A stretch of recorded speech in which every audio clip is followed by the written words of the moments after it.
All right. Well, welcome to tonight's Young Entrepreneur Syndicate. Rachel, thanks for handing the torch off to me. Happy to be here, happy to support, and happy to give another lesson tonight. It's interesting because, as typical, Rod develops the curriculum and pushes our way. So tonight, or this morning, I should say, I said, hey, if anybody's got a topic, give me a suggestion. And Bruce Cartwright, who's on tonight, his suggestion was long-range business planning, forecasting, and intelligence. And then I got two thumbs up that was a good topic. And I see that Taylor's here, and Rod also gave it a thumbs up. So I'm going to throw some things your way. And what's really interesting about this topic, Bruce, because you had no idea, I interviewed an expert today in exit strategies, literally an hour before you sent that message. And, of course, I had to pay attention. I was interviewing him, so I learned a few things. But I'm going to touch on some of the things that he said so that it relates to our long-term business planning. And by the way, long-term business planning starts right now. It starts before you develop your business. It starts in those early stages. You don't want to get caught down the road without a long-term plan. And I find that happens often with people that don't have the confidence in the business that they're developing. And, it's like, well, I'm an entrepreneur. I think I want to start this business because it might be successful. Well, you need to go at your business with the notion and the confidence that it will be successful. And that's going to be the first points of discussion. But I got a couple quotes here. Rod and I like to start all of our classes with quotes. And the first one's interesting. I want to touch on it for a minute because I think it's so important, regardless of your foundation, I will say, regardless of your religious beliefs. And here's the quote: "For I know the plans I have for you, plans to prosper you and not harm you, plans to give you hope and future." Now, if you know me, you know that my faith in God comes first, and that's basically the foundation for all the decisions that I make in life. And I thought, well, look, this isn't a sermon tonight. This isn't a business class on the scripture. So why the verse? Well, we're all doing business in the United States of America. And this country was founded on Christian beliefs. Constitution was written on that. Our forefathers believed in that. And the art or the act of sustaining your livelihood, right? It is a gift from God, a gift from the country to be able to be entrepreneurs, provide for yourself, secure land, and have freedoms. So I think it's only appropriate to start a class like this on some of those freedoms that we've been given, of course, in my faith from God, but also the country that we're all aspiring to do business in, or that we're already doing business in. So that's why I started with that. I think it's important. I know that there's plans and hope for my future. And then the other business quote is: "The best way to predict the future is to create it." And isn't that so true when it comes to entrepreneurs? And what we're all aspiring for is to create our own future. That also, by the way, applies for entrepreneurs, because you can decide on your own to be the best employee for somebody that you can possibly be. You can show up to work every day with that in mind, that you're going to create your future by being that resource to your employer, right? So the best way to predict the future is to create it, and you get to choose, everybody here. All right. So I'll give you a quick little racing story, off-road racing story. I spent 13 years racing for General Tires and Ford Motor Company. And what was interesting in my career is that you have a driver in Mexico. They call him the pilote, the piloto, the pilot of the race car. When you're down there, that's the first question they always ask you when you have a race out on. Are you the pilot? Are you the pilot? They want your autograph. But as important as the pilot is, you have a co-pilot, the person that's going to read the navigation map, that's going to tell you about the gauges, what's hot, what's cold, what's low on oil, how fast you're going, how fast you shouldn't be going because there's dangers ahead. And when you're looking for a co-pilot as the pilot, sorry, I'm letting people in. When you're looking for a co-pilot in racing, you want to find somebody that understands terrain, that understands your vehicle, that understands the mechanics of the car. And I have found in all those years, the best co-pilot is a dirt bike rider.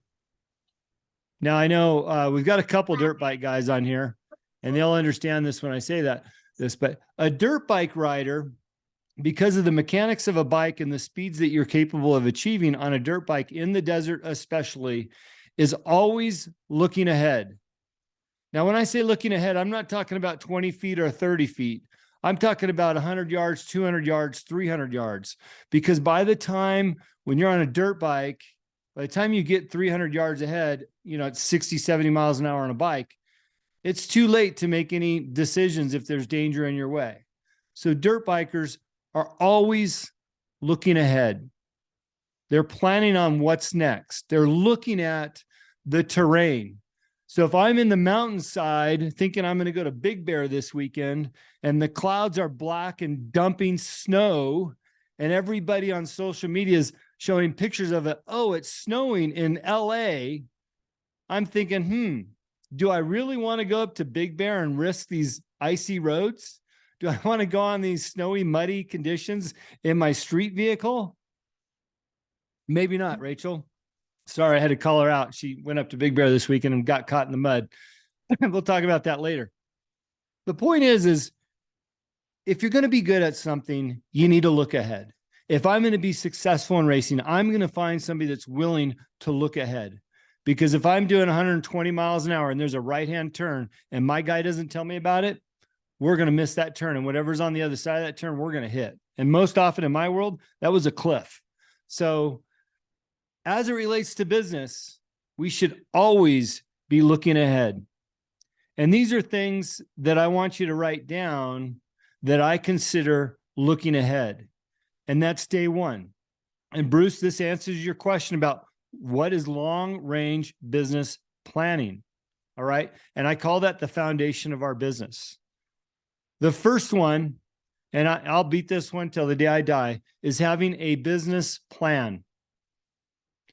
If you're in business and you don't have a business plan, then I highly suggest that you get the template off the back end of the Young Entrepreneur Syndicate and you start writing that plan out, because that's going to be your roadmap.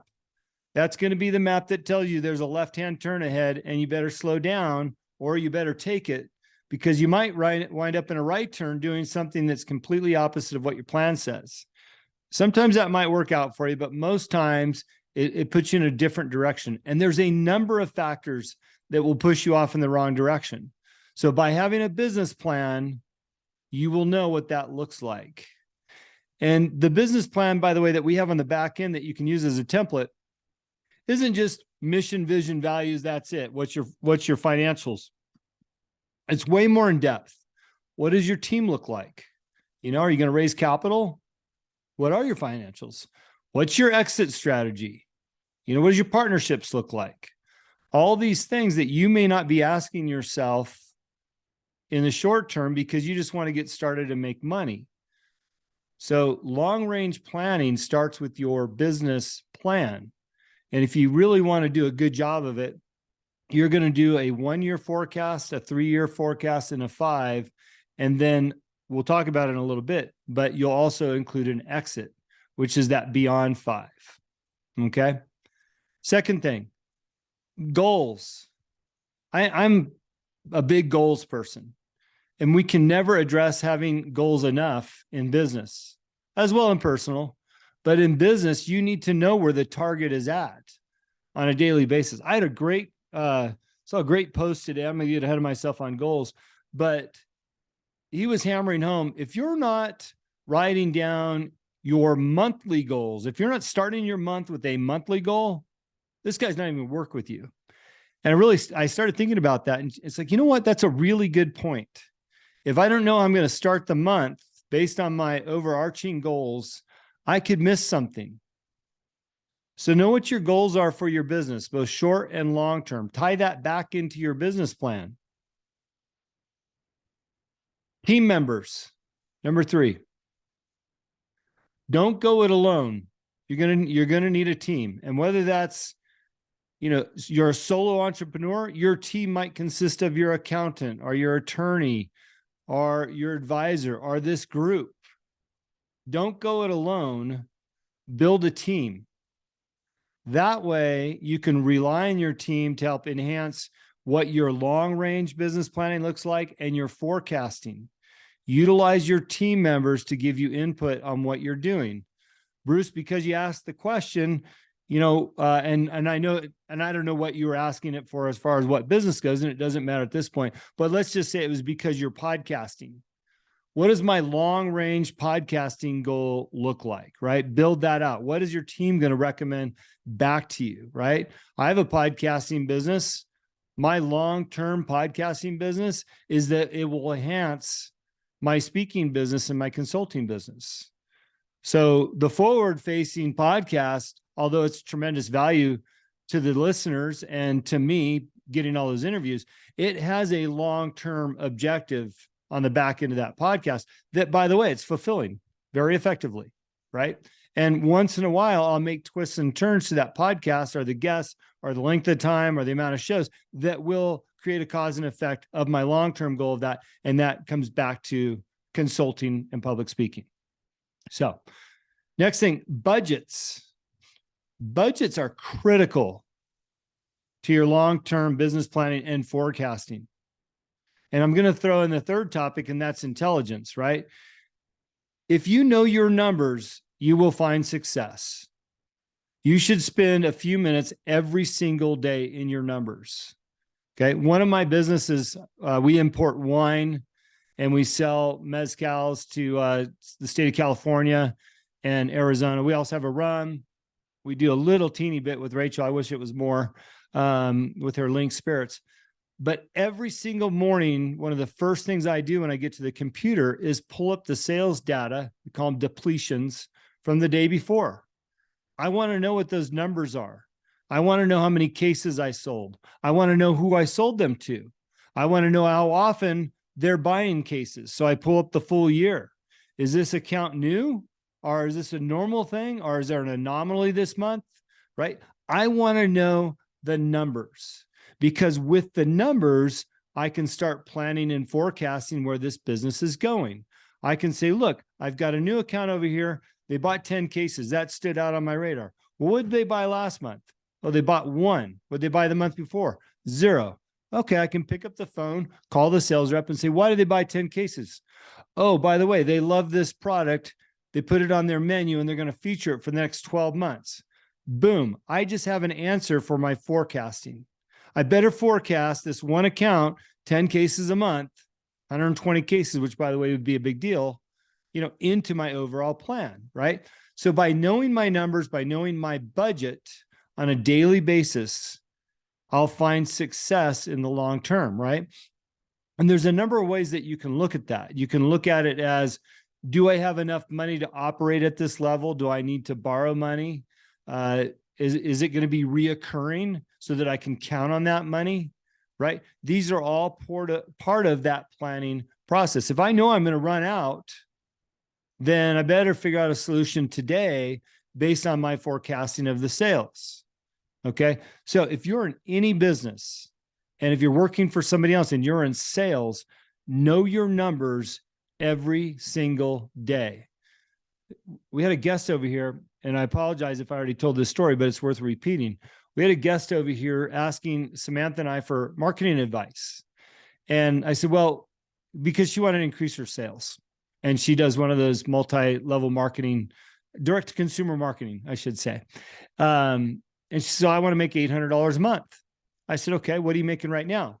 Because this is relevant. She wants to ramp up her marketing, and we need to know how much we have to ramp it up based on what her sales goals are, right? It goes right back to budgeting and numbers. And she says, well, I want to make $800 a month and I'm doing $80 a month right now. Okay. How long have you been doing $80 a month? The last 2 years. Okay. So you want to 10X that right away. And you've only been doing that for the last 2 years. All right.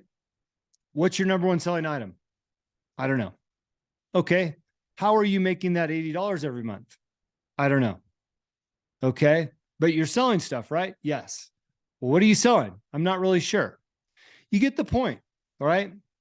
If you want to be able to forecast and plan, you better know your numbers. You better know what you're making, where you're making that money. And if you have a big sales mix in our wine business, we've got over 25 SKUs. But I can tell you the 3 items that I sell the most, and I can tell you the 2 items that I make the most money off, right? So when I forecast out my long-term goals, by the way, I hope the wineries keep making those items so I keep forecasting them. Otherwise, I'll have to pivot, right? But when I forecast my long-range goals and build out what I call a strategic calendar programming, I'm going to look at those items and I say, okay, this month we need to sell X amount of this one because that's the profit item. And we're going to sell X amount of this one because that's the loss leader to get to the profit item. Okay. With that information, I can forecast out what I'm doing. Okay. And that is a part of the long-term planning. All right. I also call that intelligence because you're understanding your business and the matrix of what's making you money. All right. A couple other key factors in your planning, forecasting, and again, your intelligence. Having an attorney help you with your documentation. Now, your business might not be that complex, but when I get to exits, we're going to talk about why this is important. If you don't have an attorney and you've got an LLC, that's fine. You don't need to have an attorney on retainer every day, but at least have the due diligence to go through LegalZoom or have the proper documentation and do a damn good job to file the documents in a place that you can easily find them and recall them if needed.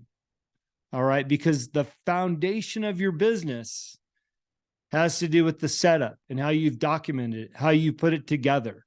And the foundation is so critically important to your long-term success. Accounting. Rod and I laughed about this departing the school today. Both of us hate accounting. You better have a good accountant in place. Build your books out. If you can't do it yourself, make sure you hire somebody to do it. And that falls in line of budgeting somebody to do it if you can't. This is, again, the foundational element of your business and knowing your numbers. If you don't know what your numbers are, there's no way you're going to know if you're going to have long-term success or not. What if you're in the hole and you feel like you're making money and you're successful and you're working off a pool of money? All of a sudden the pool of money's gone. You're like, wait a minute. What's going on here? How come I'm out of money? I've been selling a ton of this product. Well, maybe you weren't making enough money to cover your operating costs, right? Have an accountant. If you don't do it yourself, do it right. Pay your taxes on time. Keep your debt low. No debt at all if you can, right? Pay things off.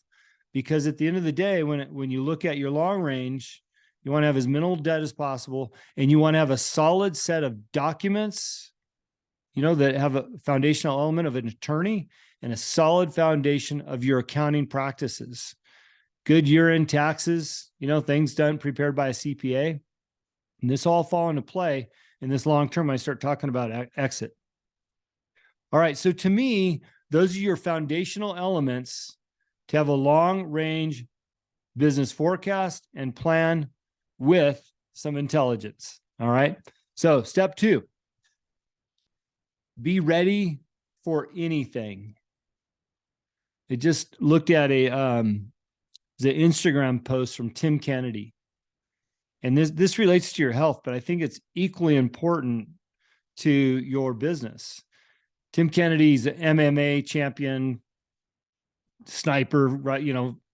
Veteran Navy SEAL, in the Iraqi war. He's got all kinds of great stories, but here he is in his Instagram post doing push-ups. Then you see him in the kitchen eating something healthy, drinking some water, tilling the yard.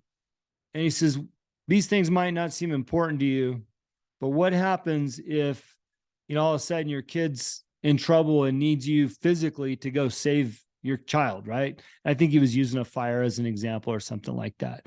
His point was he wanted to be healthy, in good shape, having his area clean and prepared in case something should go wrong. All right. Business is the same way. Your business should be in healthy shape. You should have resources. You should have financial strength. You should have money if needed.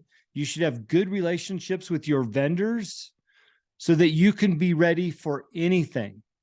If there's a twist or a turn in your business, or, all of a sudden, God forbid, if we have a pandemic show up in the country and we got to shut down every day, right?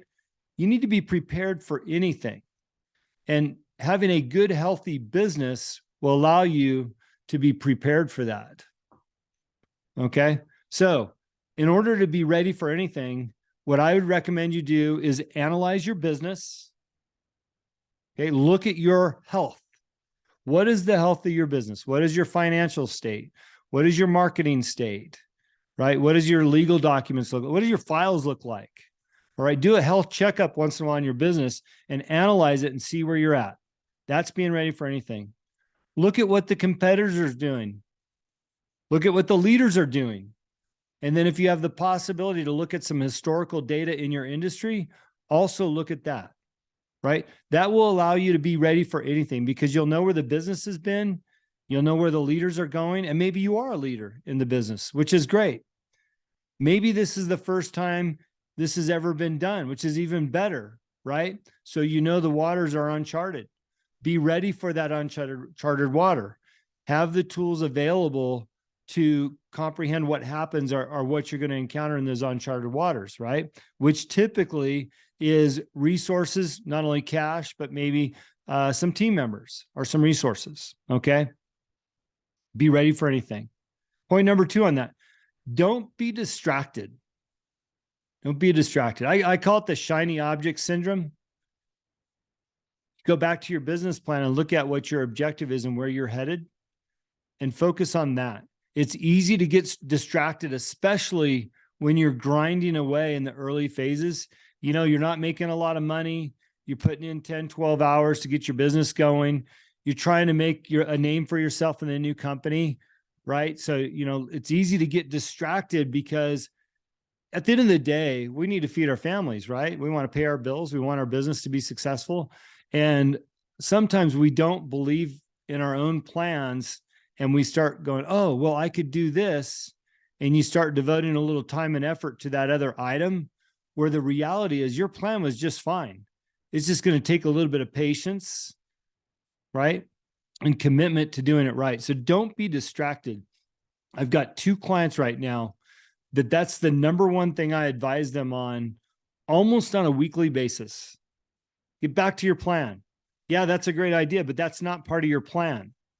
Okay, because that's going to require time, resources, capital, and it's all a distraction from what your plan. The reason why I'm working with these people is because they had a good plan to start with. Don't make those left turns. It's so important, especially when you're an entrepreneur. Don't get distracted by other things. Give your plan the patience, the time, and the energy that it deserves. With that, condition your stamina to do that. Know, as I've said a couple of weeks ago, business is hard. It's not easy. It will never be easy. You're embarking on a very hard journey, but the rewards are there, right? So what do you need to do? Build the stamina to last the distance for that journey, right? Build the stamina to be able to put in the 10 to 12 hours a day that it takes to be successful. Because if you don't, you're going to fade out. You're not going to have what it takes. And the last thing you want to do is fade out because you don't have stamina just before you hit the finish line, because that happens a lot too. Along with chasing that shiny object, all of a sudden you just give up because you don't have the stamina anymore. And all of a sudden, one more week at that, you might have found success.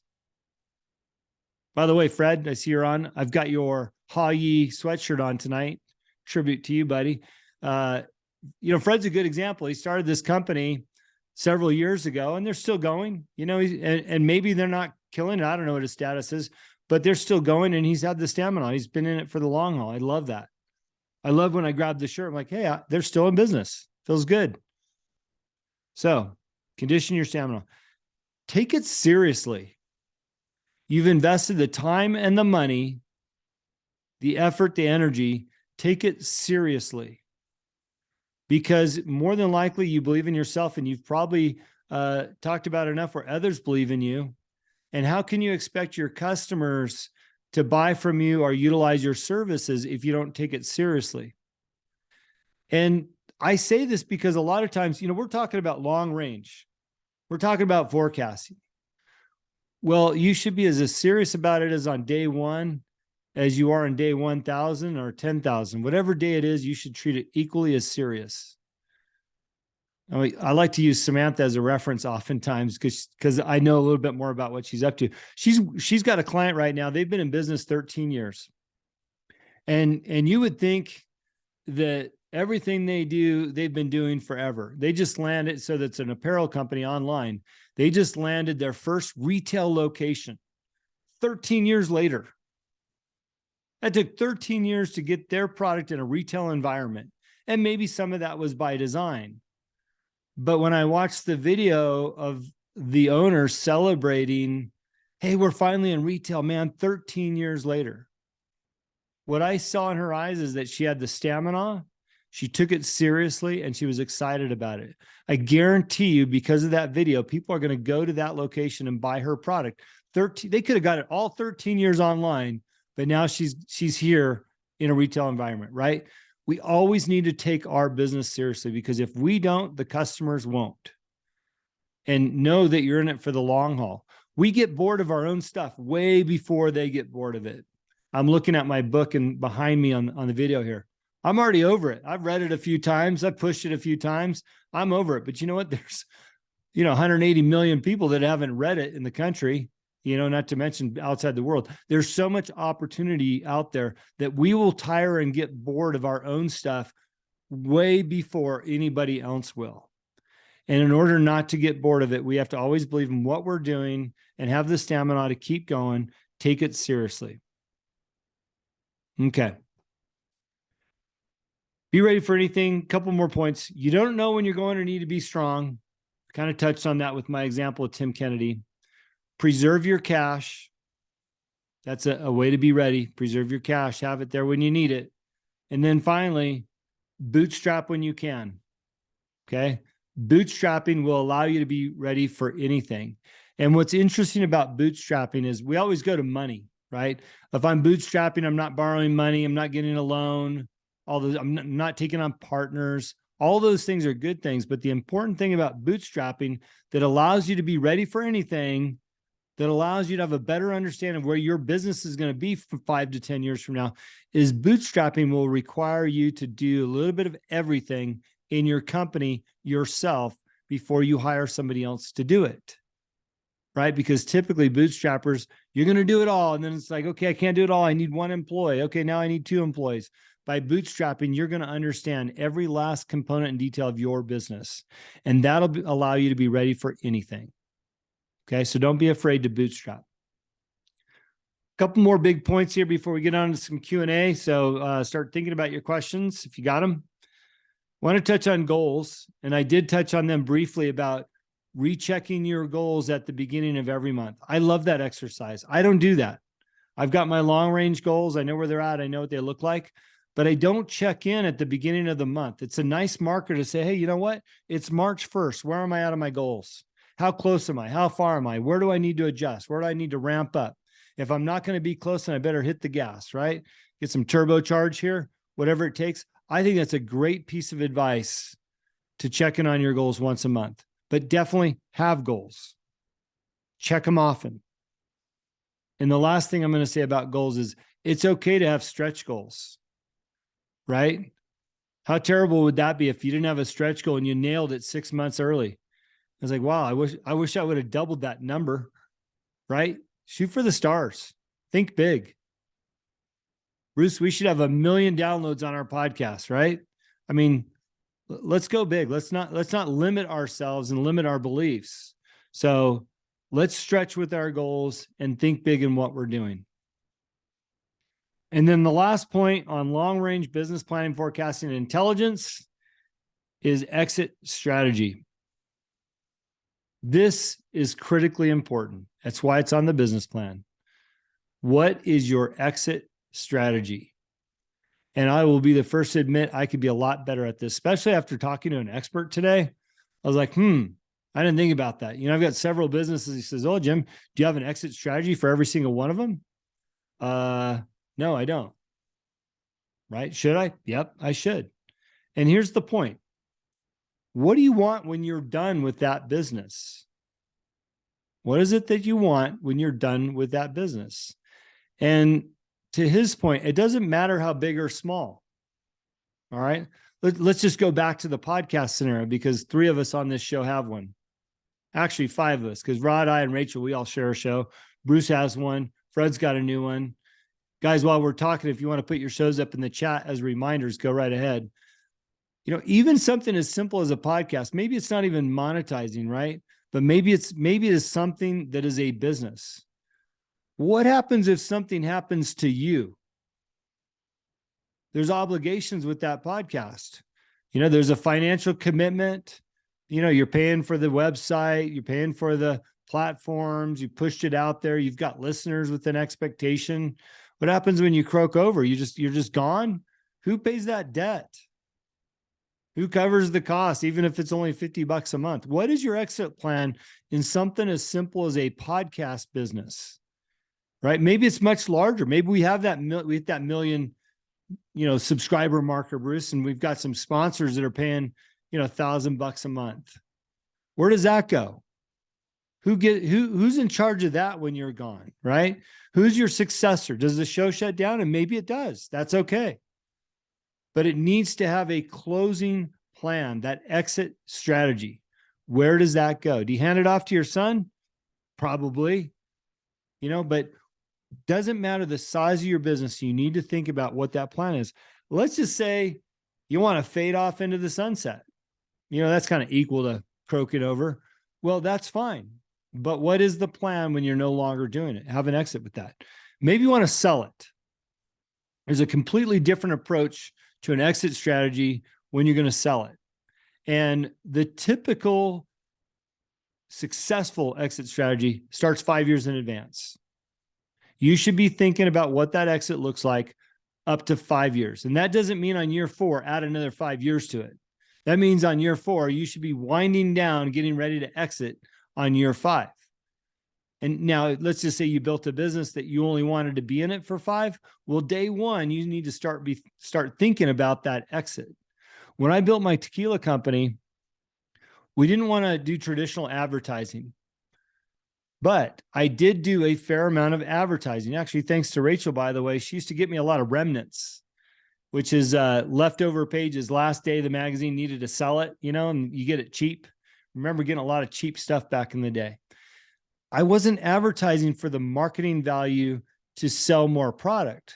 What I was advertising for is so the people that might buy my company as part of my exit strategy would see us in print, that we are always in their face here or there, or I could send them in a newsletter, as featured in Vogue magazine this month, right? Although it was a remnant and it wasn't really most likely a really good placement, the people that I was hoping to sell to, they didn't know the difference. They weren't going to go pick up Vogue magazine to see what my article looked like. I'm going to put it in front of them, right? So I was building my exit strategy day 1 through my marketing efforts and who I was marketing to, who I wanted to come knocking on the door to buy my company, right? So your exit strategy can start day 1. But if you're going to sell, make sure you have a plan and what that looks like, okay? And if you know your numbers, you'll have a good idea of what you can sell for, or you'll know where your shortcoming is at, and you might have to prolong that sale a little bit, or understand that you're not going to get quite what you wanted to exit for because the numbers aren't there, but you'll know where you're at. So plan for your exit if you're going to sell. If you're going to give your business to your family, you need to have a plan there too. And oftentimes that's typically what we do with our businesses, right? Like, hey, I'm done. I'm going to retire. I'm going to hand this off to my kid or my nephew or my brother's sister's cousin, whatever that looks like, right? You need to have a plan. Right now, I'm in the process of handing off my import business, the one I referred to earlier. And, even with a plan, I've been pulling documents together the last 48 hours because it's not a simple process, and it's probably going to take a couple months.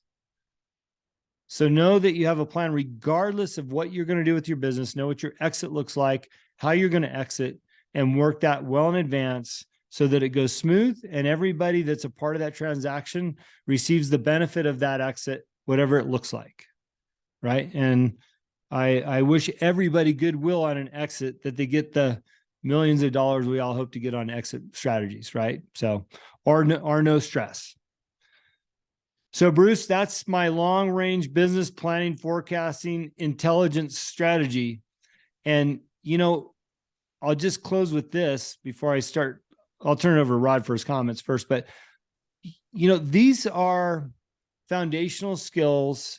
They may not seem like they exactly address the question, but they really do when you think about it. Because if you can build the foundation, map it out, that's your long range planning. You can forecast it by knowing the data, the numbers, your competitors, where it's going, where the industry's going. And finally, all the other stuff in between is having the intelligence in your business to understand the lefts, the rights, and the in-betweens and where you're going, right? So I think we addressed it. I hope that answers your question. I hope it helps people. And Rod, I'd love to hear your input. Thanks, Jim. Well, as always, well done. I always like when we start at point A and make it all the way to Z, and there are good things in between. I filled another page of notes, even though I had a page of my own. I think it's phenomenal. I have a couple of quick notes. First,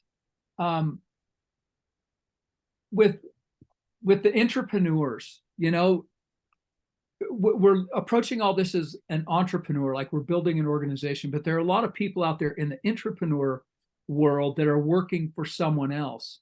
And this exit strategy should apply to you as well. And that's as simple as always be looking, right? Always be watching the market, know who might be looking for help, who might be looking for somebody new, and have a resume in the top desk drawer of your desk at all times, right? It's one of those things, be prepared to make a move. And too many people, I think, especially in the past, they would get complacent and just want to stay put. And it was easier to put up with something you didn't like or people you didn't get along with than to do the hard thing, which is make a move, learn something different, and take a risk. And so I think it's important for entrepreneurs to have that exit strategy as well. If you're in business and you're thinking, well, I want to stay here for a long time, but all of a sudden they bring in a new manager, a new partner, and they shift the culture of a company, you may need to make that pivot. And so I think it's just as important for the people working for others to have that in their business plan, their personal business plan. You know, how are you going to grow as you move forward? So that was the first thing that I wanted to hit. And the next one was, and you hit it with the bootstrapping. And I always look at worst case scenarios, and you kind of hit on that, be ready for anything. And I mentioned to you earlier today when we were talking about what Bruce threw out here, that when I got involved in local government, municipal government, it was after the Great Recession, right? And so when we were doing our budgeting, what we always did every year was we sat down and we told all of the department managers, and of course they always come with their ask, we want more, we want more, we want more, right? And we said, okay, tell us first where you're going to cut 10% on everything right out of the gate. Who's losing their job, what departments are going, what lawns aren't going to get mowed, what vehicles aren't going to get serviced, you know, everything. I want a 10% reduction in everything across the board. And then we'll talk about what you want for next year. And that was just, if we had another downturn, you have to be looking at worst case scenarios. And in your personal business, as much as we want to look at that blue sky and we want to, you know, hit our growth projections, things sometimes will happen out of our control. And if we're not ready, if we're not prepared, if we don't have a bank account, if we don't have a strategy, we're going to get hit. All right. And nobody wants that. So look at your worst case scenario. What would you have to downsize and scale back in order to survive? You know, just to keep the lights on. If, you know, your brick and mortar, What's it going to take to have a skeleton crew? Who do you need? Who's going to have to go first? That should be part of your thinking, and it should be in writing. You should know that. That way, you're not making whimsical decisions when the time comes. When you call those people into your office and you have to give them the bad news, you're going to say, look, we anticipated this 2 years ago. If this happened again, this was going to have to go on. And I'm sorry it's now, and I'm sorry it's you, but it has to happen. So you have to prepare yourself mentally and emotionally for the hard conversations as well. It's not all just on the paper, right? So, and then have that backup plan. And the second thing, and I loved your analogy, the client you talked about who had a network marketing business, because that's a backup plan. That's a supplemental income stream that she's wanting to develop. That's part of a good backup plan. So whatever your supplemental income stream is, it's always good. It's just like with financing, right? To be a financial advisor, this is the advice I give you: diversify, right?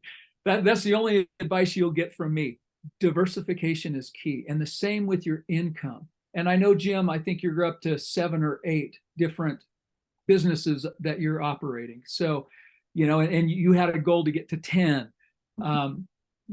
Whatever that happens to be for you, you don't have to just be stuck in one thing. And that's not chasing after shiny objects. That's being smart and having it a part of your strategy. And lastly, I will talk about exit strategy, final exit strategy. And several of you know that I had a partnership, and my partner passed away last summer unexpectedly. And we had a growth plan. I'd actually wanted to sell the business, and he convinced me he didn't want to. And so, out of respect for him and his wishes, I hung on to it, and we went, and then he went and died on me. And I miss him terribly, but it has been a lot of pieces to pick up. For those of you who don't know, we didn't have a good exit strategy. We didn't have a succession plan. His surviving spouse, sold me her share in that partnership, and I came out okay with that. But there's a whole series of new IRS documents that I had to go through to file. So you learn these things, but if you have that exit strategy and you know what you need to do, knowing what's at the end of the line makes a difference. And so now I've got IRS documents. I know how I have to liquidate a company. If I liquidate it, I know where I have to go forward if I decide to keep it. If I liquidate it, but I want to keep my intellectual property, you have to have that strategy. And again, I want to keep all my trademarks or sell them for a higher price. So there are lots of moving parts. And that's where Jim was talking about the legal aspects of it. Having a lawyer, and you can learn a lot of this online. I'm not going to lie. There's so much you can do before you go to a lawyer and say, this is what I found. Does this make sense for me? So that you're not paying that outrageous hourly rate. Do some of your own homework. And finally, Jim and I had this conversation today. I hate accounting, but you have to know the numbers. You have to be involved. You really do. And I've spent the good portion of this afternoon working on my wife's end-year books. And she has a small private practice that's now a professional LLC that I've been doing the books for since she started it when it was just small. She bought her business for $5,000, and it's now a 6-figure annual business. So the bookkeeping has gotten beyond where I am comfortable. I no longer want to do it. But at the same point in time, I like knowing where every penny goes. I like knowing how that operates. I just don't want the responsibility for it anymore. So again, making sure you understand where your limits are and what you should know, what you need to know. And again, you need to know a little bit about everything in that business. And that will help you understand other people's business as well, which gets into the consulting end of things. So great job, Jim. You really summed it up, wrapped it up. And again, the back end of the Young Entrepreneur Syndicate has a great deal of that right there. And maybe we should even come up with a document for cessation plans for different things, partnerships and LLCs, that sort of thing. Might be a good idea for us to work on that. Good idea. Thanks, Rachel, Rod, for your comments. Yeah. I appreciate it. Rachel, I'm going to come to you in a second, but I want to touch it on a couple of things that Rod spoke about. There's nothing in this plan that I talked about today that wouldn't apply if you are an entrepreneur working for somebody else, right? And the reason why I say that, oftentimes we allow our boss to dictate our success. And yeah, they're our boss and they do have some control over our realm. But if you understand what your boss needs from you to be successful, you can make it a hell of a lot harder for them to let you go or to not give you the promotions that you deserve or the direction that you want to take in your company. So I would say, all these things apply. Know your numbers. Understand what the short and long-term goals are for the company that you work for. Know where the twists and turns are. Don't go it alone. Find other team members that you can lean on each other, right? Know what your long-term plan is in that company. And if it's not there, know how long it looks like there and where you're going to go after that company, right? So all these things apply to help you be a successful entrepreneur. Never use the excuse that your boss isn't helping you or they haven't given you the tools. Go find them. Go get them. Ask a team member. Be aggressive about your own future. And eventually, if they're not willing to do that for you, then find another place. Don't become a victim of a place that you're working because you're afraid or you're not willing to do the homework, right? So these do apply there as well. You can understand all these things about the employer that you're working for and become a better employee or entrepreneur. Bruce, thank you for your comments. It was my pleasure to figure this out, or at least to put some topics in tonight. One thing I didn't say, and I've said it on other calls, is it's important sometimes to put your blinders on. This relates to exactly what you wrote there. Put your blinders on, have faith in your business plan and where you're going, and not worry about all the external distractions.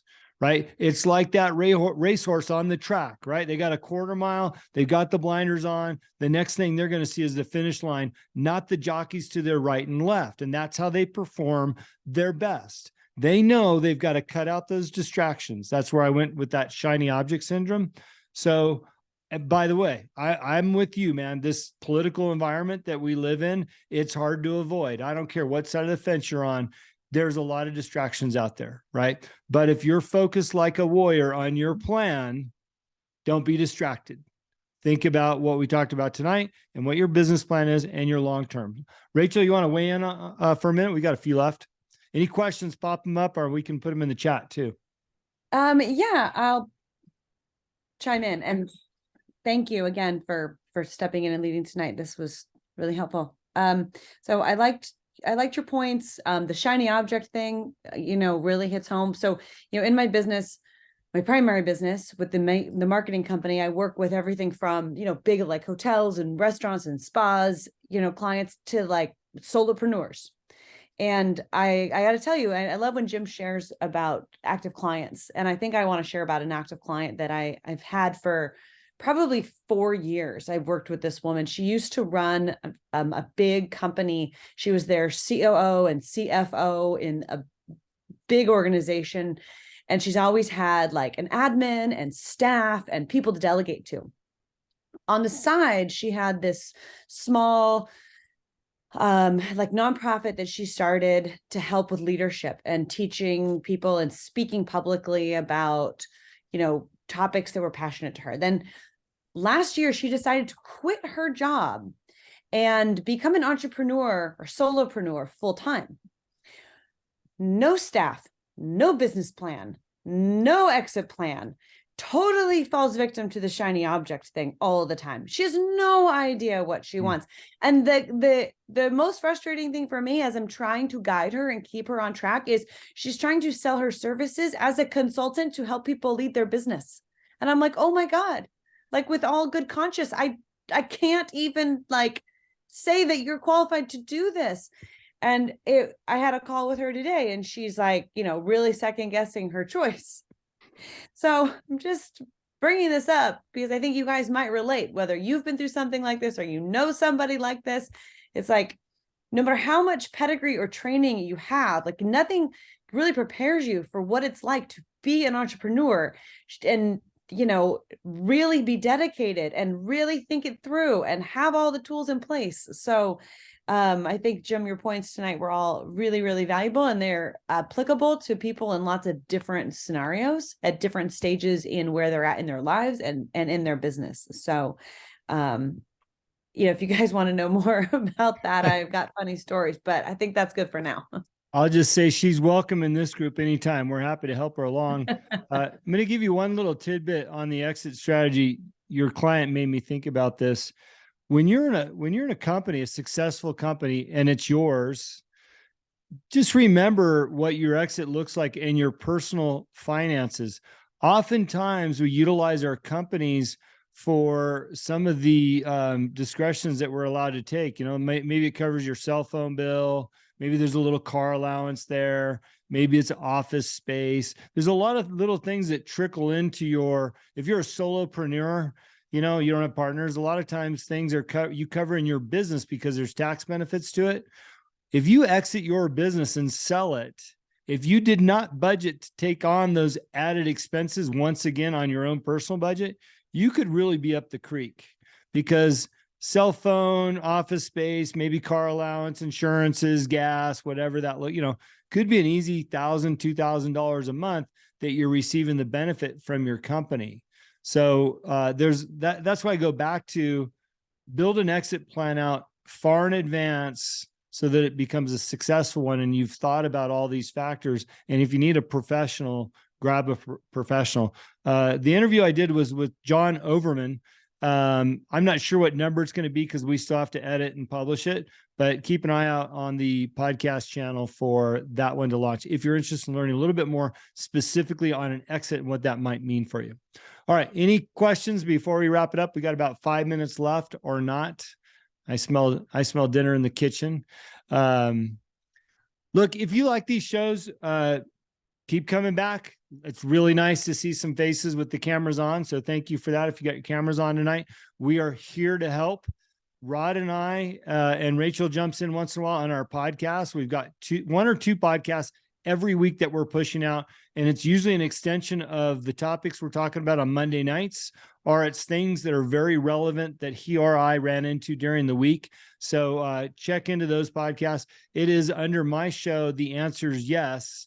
And right now it's almost every other show is Rod and I, and it has a special icon, and every show has a description of Jim and Rod talking about the topic. So easy to find every major platform for podcasts. Riley, nice to have you in the group now. Sorry to call you out. With many minds and people, we've got a lot of resources. Bring your questions. We're happy to answer them. And I'll look forward to seeing everybody next week when Rachel teaches on her subject. So thanks for tuning in. Bye-bye. Thanks, everyone. Good night.